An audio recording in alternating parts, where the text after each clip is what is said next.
Iron Maiden fans, they are in the middle of the Future Past World Tour right now, the second leg of that tour. I just recently saw them in Los Angeles, but guess what? It's time to guess or predict the set list for the Run for Your Lives World Tour, so let's get right to it. The Iron Maiden Run for Your Lives World Tour, if you don't know about it, it is only albums 1 to 9. There are no reunion-era songs, no Blaze Bayley-era songs, so all you're getting is from Iron Maiden to Fear of the Dark, and because we're on the Somewhere in Time, basically, world tour here, I don't think we're going to get a whole lot of songs from Somewhere in Time. We've already got a lot of the surprises basically out of the way. Alexander the Great caught Somewhere in Time, Stranger in a Strange Land, that we haven't had in a long-ass time. So now it seems like Iron Maiden might be going to some other albums for some surprises here. I've got 2 set lists here that I could guess. There's one that is the, okay, yes, this is probably going to be what it is. It's probably like a lot of their other set lists. And then the second one is the pie in the sky, what I would really want to see on this tour. So you've got 2 of them. Let's dig right into the first one here. This is the probable set list. And so to kick it off, we've got the Ides of March on tape into Murders in the Rue Morgue. They did this on the, I believe it was the Eddie Rips Up the World tour in 2005, where they only played songs from their first 4 albums. And this was a great way to kick off that show. You can watch it. They have clips of it on YouTube. Murders in the Rue Morgue, an excellent way to start this off and really to get the Di'Anno era fans interested here. And that goes straight into the second song, which is 2 Minutes to Midnight. Obviously, Iron Maiden always does this. They do Aces High into 2 Minutes to Midnight. They do other songs into 2 Minutes to Midnight. 2 Minutes to Midnight is the bridesmaid of Iron Maiden songs here. It is always the second song. So you've got it here. It's a great way to get the audience into it some more for this classic tour. And let's face it, 2 Minutes to Midnight is a great song. We haven't heard it in a little bit. They haven't included it on this tour, so why not include it on this tour, the Run for Your Lives World Tour. After that, number 3, we've got Killers. Killers, they haven't played in a very long time, so this would be an excellent surprise. It is a surprisingly good song for Bruce Dickinson to sing live as well. It matches his vocals, it matches the style that they have with Bruce Dickinson, and they haven't played this one in quite a long time. I think the last recorded version of it is from the Made in England World Tour, which is quite a long time ago. Not the second one, the very first one that they did after Seventh Son of a Seventh Son. It sounds great on that album. It should sound great with Bruce singing it once again here. Number 4, you got Killers. It's sort of not a low-tempo song, but you hit the audience right back into it. You do not give them a time to rest here with number 4 with The Trooper. They're playing it in the encore on this current tour. They've played it all around the set list. It's a nice song to put anywhere. And here, you get it as the number 4 song to get the audience, to keep them going here. And it leads right into the 5th song, which is the first song off of Fear of the Dark here. We've got Afraid to Shoot Strangers. And this song, they love playing it live. They played it, I think, on the second leg of the Made in England, the second one tour. This is a great song live. They like playing it. I like hearing it. And so it would be a nice one. And off Fear of the Dark. Fear of the Dark really is the wild card here. It's the wild card among these albums. No Prayer for the Dying is the second one, but a lot of these other albums, you could pick the songs that they're going to play. Fear of the Dark and No Prayer for the Dying, on the other hand, are not. Those songs were the hardest of this sort of, this exercise to do, and this song, it seems like it's the easiest one for them to pick from that album. So I've got it here at the 5th slot. Number 6, after a slower song, you get to the one that's another one that's going to really make those Di'Anno fans happy. We've got Wrathchild. Bruce Dickinson doesn't sing this song as well as Paul Di'Anno does. It's one of the only ones that he doesn't do, in my opinion, particularly better than Di'Anno. But you got to have it if you're doing this tour. It's Wrathchild. I think this song, personally, is a gigantic waste of a slot for a song because it's 3 minutes. Dickinson doesn't do it as well as Di'Anno, and it's a kick-ass song, but it's not my favorite Iron Maiden song. It's not my favorite song off of Killers. It's not my favorite Di'Anno song. It's just kind of there. It's for the headbangers. I am a headbanger myself, but even in my teenage years, I was like, Wrathchild, it's kind of whatever. Live, it's just a waste of a slot, but I'm pretty sure they're going to play it here. Number 7, if we don't get this one, the marketing is all wrong. It's Phantom of the Opera. This is the best Di'Anno song of that era. Bruce sings it better than Di'Anno does. Bruce says it was one of his first songs he ever sung. So you're going to get Phantom of the Opera. And here it is just an awesome slot. They played this, I think, on the Made in England tour as well. It was the last time that they did it. It was great then. It'll be great to hear it now. There's not that much I can say about Phantom of the Opera because it's such a great song. We just know we're going to hear it. They played Stranger in a Strange Land for the intro video for the Future Past World Tour when they announced that. They played Phantom of the Opera for this one. We're going to get Phantom of the Opera. Number 8 is one that I'm pretty sure a lot of people are guessing as well, but it is Iron Maiden's favorite song to play live, according to Bruce Dickinson in the interview that I did with him. It's Rime of the Ancient Mariner. Rime of the Ancient Mariner, it's a great song live. We haven't heard this since the Somewhere Back in Time World Tour, and it is, if you ask any member of the band, it's one of their favorite songs to play live. People go nuts for this song. It's 13 minutes. It gives Nico an excuse to go take a break because obviously after his stroke, he does need to be a little bit more cognizant of the wear and tear that he's putting on his body.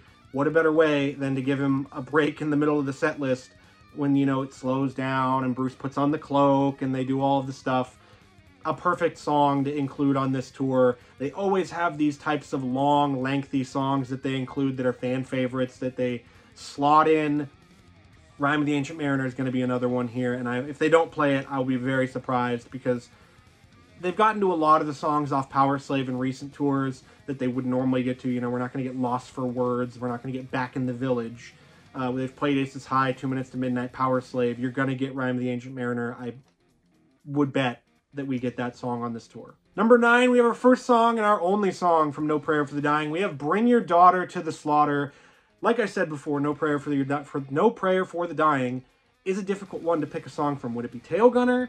Would it be Tail Gunner? Would it be Bring Your Daughter to the Slaughter? Let's just face it, folks. I like the first half of that album, but they're not going to play the title track. They're not going to play No Prayer for the Dying. They're not going to play Public Enema #1.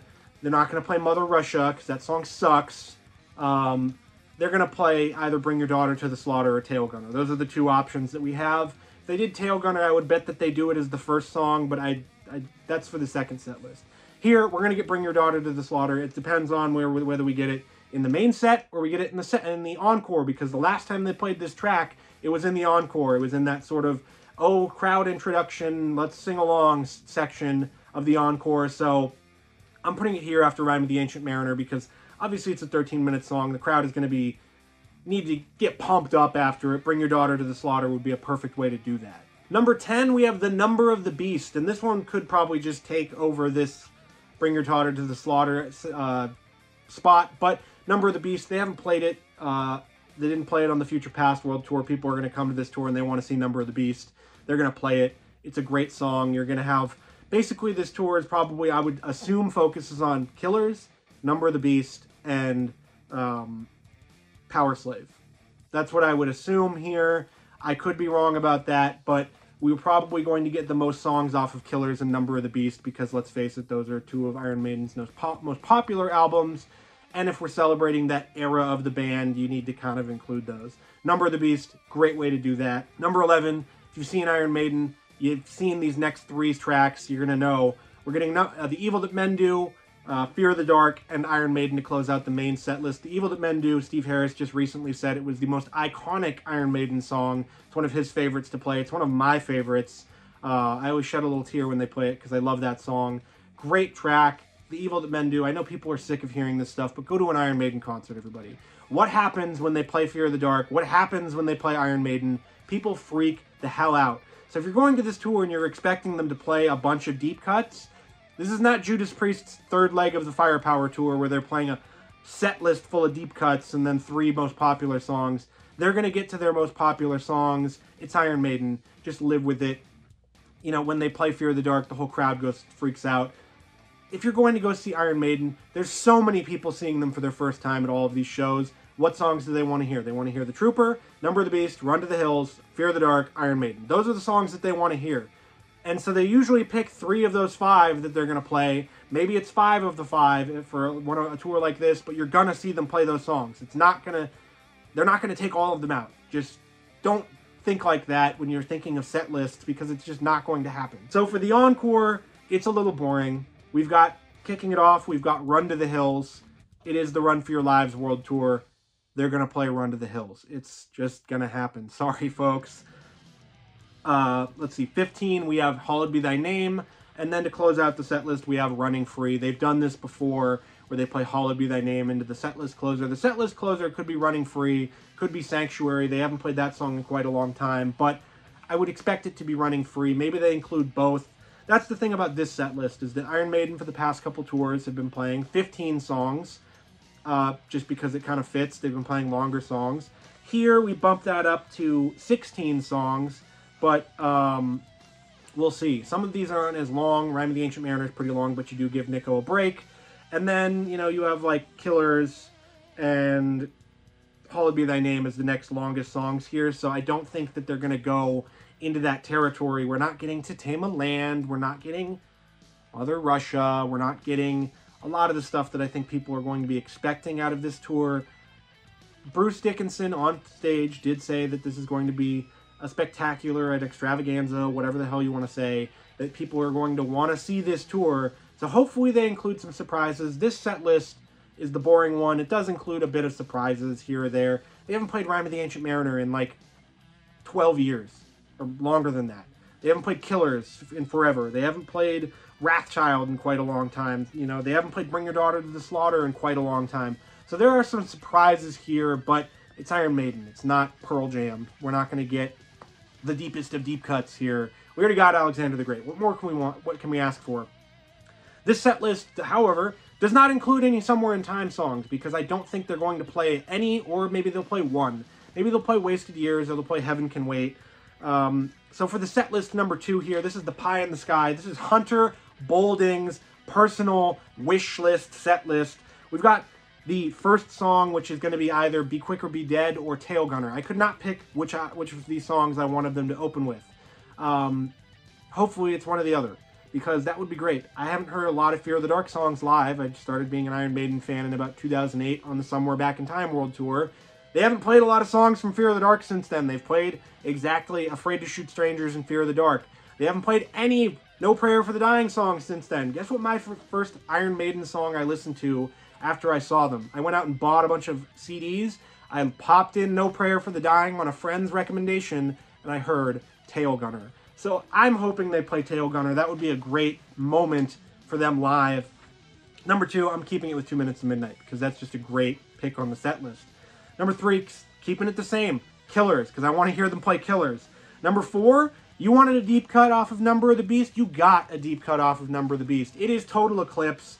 They've done a weirdly large amount of stuff about this song recently. They made a new t-shirt. They had a video about it. So what gives? Are they going to play Total Eclipse or not? Who knows? I would love to hear it, because I've heard everything off of Number of the Beast besides Gangland and Total Eclipse, and I'm blanking on the first song of Number of the Beast, but you can tell me in the comments, so go for it. Number 5, we have Afraid to Shoot Strangers, because I love that song too. That song's great. Number 6, I'm keeping Wrathchild. I'm keeping it for you guys out there. I'm keeping it on there, but I don't want them to play this song. Number 7, Phantom of the Opera. We're going to keep that the same as well. Number 8, The Trooper. Number 9, Heaven Can Wait, because it is, I think at this point, it's my favorite Iron Maiden song ever. I wake up to it, it's my alarm. They played it on the Future Past World Tour. I almost shed another tear here hearing it. The lyrics are so inspirational. It is my save my life song, basically, is Heaven Can Wait. So if I get to hear them play live again, that would be fantastic. Number 10, guess what we have? We have Prowler. This is for all the satanic Hispanics in Southern California that love screaming at Iron Maiden concerts when they're doing the encore, Prowler! Because they're not going to play Prowler, but hopefully they play Prowler, because that would be great. Number 11, Rime of the Ancient Mariner. Number 12, The Number of the Beast, because I think that would be a good transition. You go in and out of the Rime of the Ancient Mariner into the voiceover start of The Number of the Beast. Number 13, we have The Evil That Men Do. Like I said, love this song. Can't wait to hear it. Number 14, Fear of the Dark. Number 15, Iron Maiden. Yes, I'm keeping those the same, because I am not a monster, and I realize that people go to see Iron Maiden for the very first time, and they want to hear those songs. We've got an encore. And then we've got Run to the Hills, starting it off again, because that seems like what they're going to do. They're either going to play Run to the Hills at the end of the main set list around there, or they're going to play it at the encore. That only makes sense from what they've done recently. Number 17, Bring Your Daughter to the Slaughter. Gotta pick another number, No Prayer for the Dying song. It's gonna be that one. And then probably Hallowed Be Thy Name, and then another encore, because this is their 50th anniversary tour. We've got Running Free and or Sanctuary. So that's my set list. What do you think of it? What did your set list look like for the Run for Your Lives World Tour? I can't wait to see it. We're all going to get to check it out in May of 2025 when they do this set list, when they play it live. So hopefully one or two of my set lists are both right. Hopefully, probably going to be the first one is going to be the more correct one than the second one.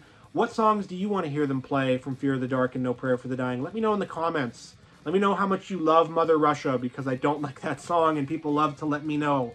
That'll do it for this video, though. If you like Iron Maiden and you like all the things that I've done here, you can check out Iron Maiden-a-thon. It is my album-by-album, track-by-track, detailed as hell review series for every Iron Maiden album out there.